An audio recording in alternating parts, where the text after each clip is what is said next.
Deschamps, who is the manager. Now, let's start morning with the fires that were on Bray Head over the weekend, and the Defence Forces were involved, as well as many people from the fire service in Wicklow and others. And we speak now to Lieutenant Colonel Phil Bonner. Good morning to you, Phil. Good morning, Declan. Thanks for having me on your show. Thanks for coming on this morning. What was the Defence Forces' involvement in fighting this blaze, which a lot of smoke? I don't know how bad the fire was underneath it, but it looked pretty bad. Yeah, so it's part of a 3-week now at this stage operation we've been conducting in the Defence Forces to help fight wildfires and forest fires nationally, both north and south of the border. And on Friday it was no different. We got calls to a fire on Bray Head, which seemed to have started recklessly due to some reckless campers, but had spread quite quickly through Friday afternoon. So we deployed one of our AW139 helicopters with a Bambi bucket, which is a large bucket of water basically underneath the helicopter that can carry 1,200 litres of water. And what we did was just deployed a constant circuit of water from the sea over a fire into port of Wicklow Fire Services, who had numerous people on the ground trying to fend back the fires, particularly from local houses and, as you said as well, the local infrastructure such as the aerial masts there. Yeah, and that's out of water. Does each deposit of water make an indentation on the fire? Each one individually probably does. You won't put out a large fire with a single bucket, but in the last couple of weeks we've dropped 750,000 litres of water around the country. And over Bray at the weekend, we dropped 150,000 litres. So a single bucket might not put out a large fire, but the idea of it is to get in, get a bucket in, go down to the sea, pick another bucket up, and do a circular route. The very important thing with that is we coordinate very closely with the chief fire officer on the ground, who tells us where to drop and when to drop. So at the weekend, the priority were the houses in the southwestern side of Bray that were in danger of getting engulfed by the fire. So it was about getting repetitive circuits in and getting that 150,000 litres in the right place in the right time. Yeah, and there must be skill involved with not only depositing it, but with smoke around, that visibility could be cut. Would that be right? Yeah, absolutely. So we try and mitigate the risks of the smoke by catering our approaches that we're not going in the smoke. We try and stay out of the smoke as much as we can. But there were a couple of times that some of the trickier approaches, the wind was coming from the south, so it was blowing the smoke over Dublin, which made it easy for some parts of the hills, but certainly the southwest and western side of the hills where the houses were there, it made for some interesting flying, okay? Yeah, and do you do, rehearsals for this, sort of target practicing or whatever at other times during the year? Sure. Well, this type of operation is what we in the Defence Forces would call it contingent capability. It's like an assurance scheme that we have, that we don't do it all through the year. It's not our full-time job. We do many other tasks, including the EAS and the Garda Air Sports Unit, VIPs and MARPAT. So it's not our primary responsibility. But at this time of the year, we started practicing about a month ago for a call of this nature. Now, every year we get calls of this nature at this time of year, but usually it's only for a day or two. It's not a sustained operation because Mother Nature takes hold then and gives us a good dousing of water usually, but she hasn't been playing ball the last couple of weeks. So we've had a 3-week-long operation. So we practice for this on a regular basis at this time of year, and I would like to say, unfortunately, we've had a good opportunity to practice it nationally, as I said, both north and south of the border this year. Yes, we're going to actually have a chat with a resident of one of those houses a little bit later on in the programme as well, to see how they enjoyed, if that's the word, their weekend. There's been a lot of criticism, Phil, about privately owned drones appearing. Did that interfere with any of your work? Yeah, well, drones are very popular these days. They're a very popular hobby for a lot of people, and for some people it's a profession as well. And if drones are flown responsibly, there's never a problem. And if they fly within the rules and use common sense as well, there's never a problem. Our problem is we can't see them. They're so small, quite light. They can be 1.5 kilograms, but 1.5 kilograms, if we're traveling at 150 miles an hour, if that hits our rotor blades, our tail blades, or any part of us, it will endanger our lives. So on the Friday, we got a call from the fire service on the ground of a reported drone in the area that was operating in the area. And we were involved in a fight on the south side of Bray, close to some houses, and we're trying to help to mitigate any risk of those houses being engulfed. and we got this call that the drone was in the air, so we had to actually leave the area because we can't share airspace with drones because we just don't know where they are or what their intentions are or how close they're going to be to us. And as you mentioned before, visibility can be quite obscured in the smoke, so we just can't identify those hazards. So we had to leave. Obviously that puts in risk not just the property but the lives of the people on the ground. The likes of the Wicklow Fire Service were very bravely fighting the fire on the ground. And we had to leave for the space of 45 minutes and come back to base until we could find out if the drone is back on the ground. So the Garda Síochána were very proactive and were able to find the person who was flying the drone and got the drone back on the ground. And then once we were happy the drone was back on the ground, we were able to go back in and spend the rest of the day helping with the firefight. So I would ask anybody if they see any such event again in the future, any kind of wildfire, forest fire, they desist from putting drones in the air because the value of the shots they might get are outweighed massively by the risk to the aircrew, but also to the properties below that we're trying to protect. Indeed. What's the current status? The current status, we're still in contact very closely with Wicklow Fire Service. The current status, I'd let them speak on that, but from what I can see of it, we were hanging over it there this morning, and it looks like it's well under control. And I must say as well that we only have a very small part of this, and the guys on the ground working through the night, that once the fire is gone, to keep it dampened down because it can reignite. So with the fact that it can reignite, we're on standby here at the moment to respond to it if it does. But at the moment, I think it's under control. Very good. Well, thank you for your time and well done to you and all the crew there in the Air Corps. Thanks very much indeed. Thank you. That's Lieutenant Colonel Phil Bonner there from the Defence Forces and that helicopter, which was on duty helping to fight that fire on Bray Head. Now, one particular person who has their family home in Winegates, which is very near the summit of Bray Head, is Catherine Mason. Good morning to you, Catherine. Good morning, Declan. How are you? Okay, well, more importantly, how are you? How's the family? How's the house? All good. Everything is fine. But I have to say, before I go any further, you cannot imagine how grateful we are to the Fire Brigade, to the Defence Forces and the Air Corps and the Gardaí, because they moved so swiftly at the weekend. There was, the fire did get quite close. I think it was 20 metres of one of the neighbours' houses. And also to the East Coast Radio Mast. Yeah, that's there. The that wouldn't have been good news. No. So how close did it come? It was within 20 metres. Yeah, within about 20 metres some of the houses. It took off at such a pace. I mean, obviously the ground is so dry. It's like pure tinder. And I think I was out there. I got out at about I think it was just before 11 o'clock, and it was just, you could see it kind of to the side of the hill, and then suddenly it just started within about a 2-hour frame. It went from being a good distance away to literally heading towards the fields and to the houses. I think people, you talk about the drones, I think people underestimate how quickly the fire went because the ground was so dry.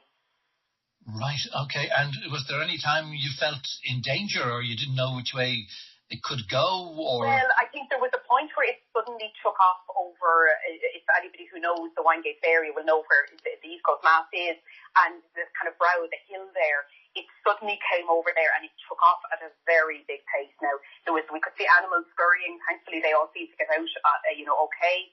But there was a point where it just suddenly took off, and that's when the brigade were up with the lads. I mean, the lads, God knows, they must have been roasted because we were roasting standing there. It was about 27 degrees anyway, and they were in their kit, and they must have lost a lot of weight. And you were in contact with them all the time, I suppose, and they with you. Was there any time they said, if this goes this way, you might have to leave? Yeah, I mean, there was touch and go for some of the houses along the road. We were a bit luckier for sure, because we're a little bit further away. But there was a point where they were watching everything that was going on because it was just getting such a pace, and there was a little bit of a breeze which was getting under the fire, and it was sending it off in big waves suddenly. I mean, to watch the Air Corps guys, I think they really helped in. It was amazing to watch them. They were looping around in 2-minute stints. So they were going out to sea, refilling and coming back around and dosing the fire every 2 minutes. I mean, it was a sight to be held. Not that you want to see it, but they were just incredible. I mean, the speed of rate of themselves and the ground crews was very impressive. Yeah, it was about 1995 since we've had a fire like that. The neighbours were talking, and it wasn't even as bad as that because I think it was a slower burn, whereas this was fast. Yeah, because of no rain in the last while. We have one of your neighbours here, Margaret Mcginn. Good morning, Margaret. Oh, good morning, Declan. How are you? And hi there, Catherine. Good morning, Margaret. What about you? Well, exactly. I can tell you, I was at 17 minutes past 3 when things got really hot and heavy here. It just suddenly took off, as Catherine was saying, that the breeze changed, and then we were just waiting for the helicopter to come back with the buckets of sea water. So the guards and the fire crew on the ground, they were just fantastic because they managed the fire, but they also managed us because there was a lot of anxiety and perhaps a certain amount of panic creeping in. So we were advised that we may have to evacuate, and it was done very calmly. We're told to pack the car and just be ready to go if we need it. Luckily, the day was saved once again with the air corps coming with their buckets of the sea water. And then when they doused the fire, it would spray over us as well, so you'd have this lovely cool shower to sort of help calm the nerves. Yeah. And Margaret, I remember during the Air Corps display, was it last year, before there was a huge fire on Bray Head as well. These things seem to be regular occurrences. Well, over the decades they are. You see, as Catherine mentioned, 1995 was the biggest one I can remember. There have been smaller ones in between, but I suppose when the place is tinder dry and there's so much gorse in it as wild land, these things do happen. But it's the managing of it, and I would just say that the experience that the fire brigade had and the emergency services, there was no loss of life and no loss of property. And we are so grateful to them. Really want to express how grateful we are to them. And they were very vigilant because actually it had died down then on Saturday night, but they stayed around. And at 4 a.m. on Sunday morning, it took off again behind us.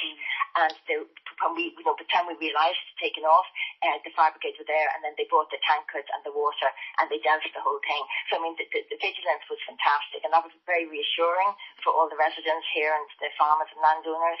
Yeah, let me ask both of you about, contingency plans. Do you make them, Catherine? Do you have it in the back of your mind that something like this could happen some summer? Yeah, well, what we've, I suppose between Margaret and her family as well, there's been a kind of a firewall in inverted commas made between, where the kind of some of the land comes, and that did help. And normally that would have been to stop it, but again, it's so dry that was even, it broke that a little bit. And you do watch for when people are kind of walking up around Bray Head that they don't do something stupid. Unfortunately, people don't think of the consequences of even a tiny, campfire or whatever it might be, that can just go so quickly because it's very dense up there. Margaret, I'm sure would agree, it was really densely gorse for a long time. There hasn't been a fire there in a long time. So when it went, it was going to go. Indeed. In fact, we heard from Barry Kenny at Erin. This was the first bit we heard about it on Friday, that the services were stopped going through the coast part where the train goes. Yeah. But I saw even on one of the Facebook groups for Bray on Saturday morning, people asking, was the cliff walk okay? Yeah, and some people ventured it. So I saw on Facebook some people actually went underneath the cordon to walk on it. Yeah, it's madness. And, they're putting themselves, but they're also the people that are trying to put these things, they're putting everybody in danger. And I guess that people want to see what's going on, but think about it first. Yeah, and Margaret, on that, do you have contingency plans? Do you have a bag packed ready to escape? Well, more than that, we're very vigilant in how we try and manage the land behind us, all the residents and farmers and landowners. So there are huge fire breaks. There's some wild meadows, So, there's different ways of fighting the fire. We had the Air Corps, they were able to bring the water from the sea. In the old days, they would have maybe teams of the fire brigade men where the fire breaks ended, and they would batten down and dampen down the fire before it actually jumped across the fire breaks.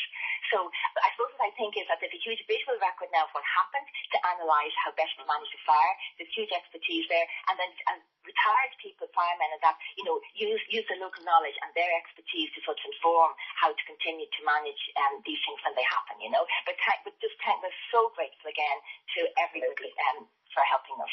Great stuff. Well, thank you very much indeed to both of you. I'm glad that we're speaking to you, and it seems to be in the past and everybody's safe. So well done. Absolutely, indeed. Thank you very much. Thank you. Two residents of that particular area around Bray Head, where the fire was over the weekend, Catherine Mason and also Margaret Mcginn. And it was interesting what Lieutenant Colonel Phil Bonner from the Defence Forces said there. The Air Corps was saying that people went camping and were just careless in some ways, which is a problem. Look at the consequences of all that. Well, let's talk to the Chief Fire Officer in Wicklow, Aidan Dempsey. Good morning to you, Aidan. Good morning, Declan. And first of all, I'm sure on behalf of people in County Wicklow and North East Wicklow and Bray Head in particular, well done, they would want to say to you, because the containment and the work and the effort that was put in over many hours over the weekend. How long was it? The fire crews started on Friday on Bray Head, and we've had people on Bray Head throughout that period up until last night. During the day, we were actively fighting the fire. At night, we kept patrols of firefighters on Bray Head, checking for outbreaks, because when people are in bed, the fire can flare up and go unnoticed and approach properties. So that has been the approach we've taken, and obviously I'd like to pass on those thanks to the crews on the ground, the firefighters from Greystones, Rathdrum, who put in incredible work up there, supported by the Air Corps, the Gardaí, the local community, and the people that live on Winegates. Yeah, two issues have arisen from conversations this morning. One is, it was in discussions with Phil Bonner from the Air Corps. One is that he suspects it was people out camping or something were careless or reckless in some way. That would go along with what we would have thought from what we've seen. Phil and his air crews get obviously the bird's eye view, give you an indication from where a fire might have started.